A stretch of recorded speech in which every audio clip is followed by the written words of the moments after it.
you very much. Let me start by welcoming you all, ladies and gentlemen. Good afternoon. Commissioner General for KRA, Mr. Humphrey Watanga, our panelist. We also have with us today the chairman of the Micro and Small Enterprises Association, Mr. James Mureo. I am privileged to be here to give some perspectives from the side of government on this very important summit that we are holding today. It's a shame that I would have wanted to be here for all the 3 days because I find every other topic that's being discussed here of immense interest to me personally, and most important to the government of Kenya. In most countries, the biggest impediment to transforming tax regimes, and especially on the issue of digitization and modernization, is one animal known as political goodwill. Luckily in Kenya, the government of Kenya has taken the deliberate decision that modernizing our tax system and the tax regime is not a nice to have. It's an imperative. It's something we have to do.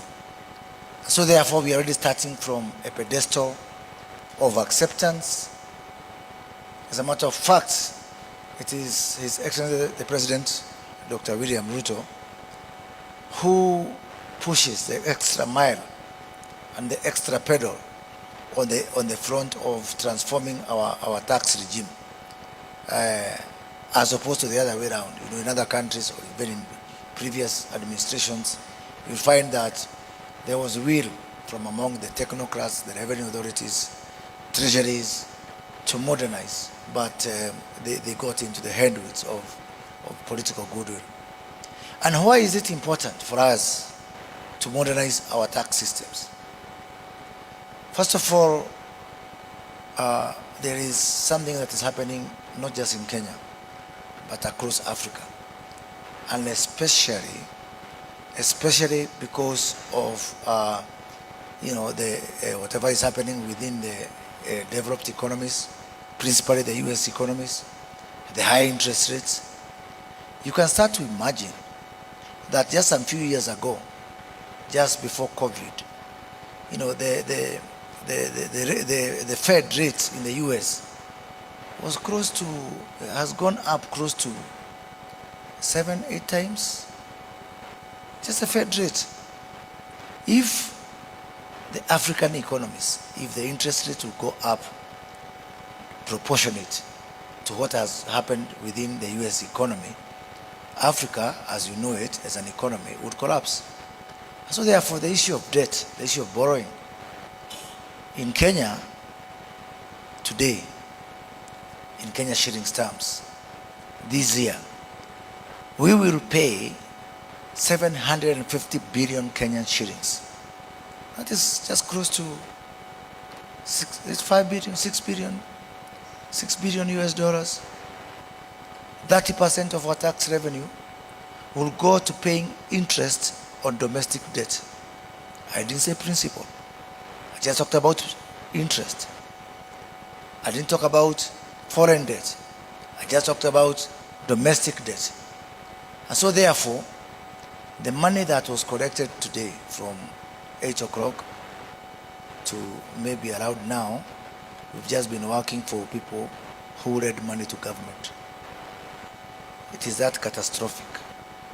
And so therefore for us, it's not a nice to have. It's something we have to do. Why? Because if we expand our revenue base, we'll be able to bring down our domestic borrowing especially. And with the domestic borrowing coming down, we'll be able to bring down the interest rate and especially create an impetus for the private sector credit. And that for us is very important because it is the only way to jumpstart this economy. We have done everything we can, mostly on the expenditure side. I know there's still some things we can do, but we have stretched it to the limit. The only opportunity we have for us to grow and to jumpstart our economy is to work on the revenue side. And that's what we are doing. Second point that becomes important for us in this conversation is an issue of social justice and equity. That's the other driver for us to modernize our tax systems. I just pick on one area of taxes, the income taxes. In Kenya, we have got, a very, very funny, very weird structure of the workforce. The people in the formal sector, both in public sector and the private sector, we have got 3 million people within the formal sector. Within the informal sector, we've got 16 million. The 3 million people in the formal sector, in terms of income taxes, they contribute 500 billion shillings. That's close to over $4 billion in income taxes from 3 million people. The 16 million in the informal sector contribute only 12 billion shillings. For me, that's not an economic issue. For me, it's a social justice issue. It's an ethical issue. It's an equity issue. How can 3 million people disproportionately carry the burden on behalf of 16 million people who are virtually not contributing in terms of income taxes? So, what are we doing? Having realized that that is really, for us, it is an imperative. It's a must-have. First of all, we have decided that there will be nowhere to hide. There will be nowhere to hide for anybody, at zero option. Why? First of all, we have already a huge advantage.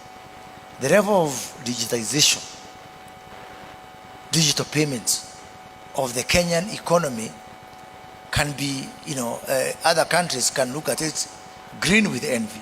And I'm sure you've got a lot of people here from international audience. So the base is already there. Because Kenya is the only country where someone who has never gone to school cannot construct a sentence in English, but they can use digital payments through M-Pesa. What an advantage. It is better than the gold mines of Zimbabwe. It's better than the diamonds of South Africa. It's better than the oil of Nigeria. It is a resource that Kenya is extremely proud of, where you have almost virtually the entire economy having embraced digital technology. And we are doing that across other spectra. Last year, we were able to distribute fertilizers to 6.4 million farmers using e-voucher and digital technology, to people, most of them, who are largely illiterate. But the voucher was sent to their phone. We were able to cut losses and corruption and deliver fertilizer straight to the farmer, proportionate to the size of the land holding. A very huge, very, very, very huge, development. Starting this year, every Kenyan who is over 70-year-old is receiving money. 1.9 million Kenyans are receiving money from government for social protection, again using mobile money and digital technology. So we are there. It's not a big job for us to do.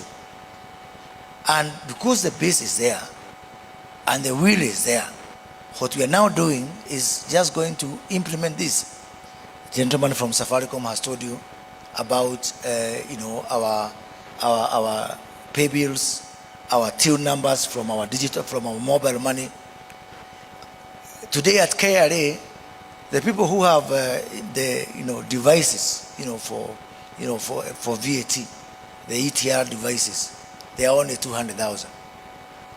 Combined, all our telcos and the banks who are doing mobile money, we've got what we call digital touch points for payments, 2 million of them, 10 times the ETRs we have at KRA.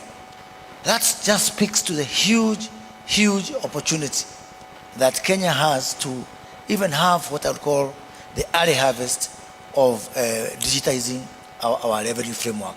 And that's what we are going to do.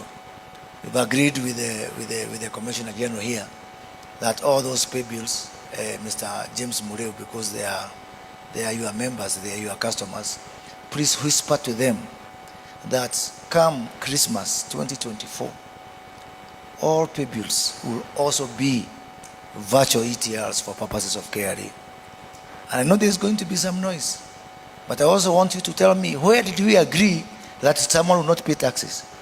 Maybe I missed that memo. As far as I know, paying taxes is within our constitution, it's within our law.